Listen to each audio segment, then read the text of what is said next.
Their spring-loaded legs can launch them up to 3 meters. Curved claws grip like mini grappling hooks. And those bark-chomping teeth are just as effective on insects.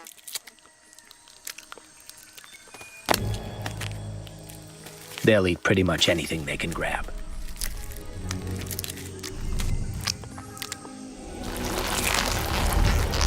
But not all is what it seems.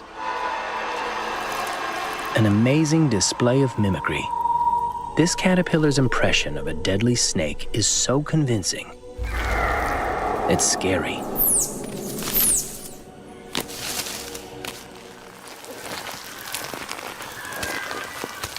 For the pygmy marmosets, life seems to be returning to normal. Insects are harder to come by these days. Not a problem. They've been busy digging new sap wells in new trees. Their noisy neighbors are back too, making a racket, hogging the food, and creating a mess.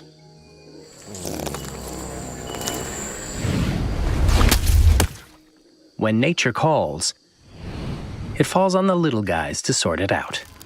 This tiny superhero keeps things clean in the canopy.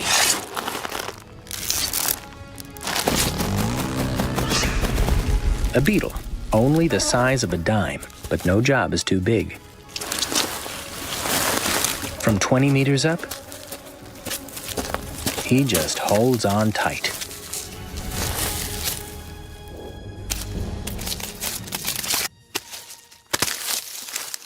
And here comes the rest of the cleanup crew. The dung balls are rolled away to be buried. Food for their young and fertilizer for the forest.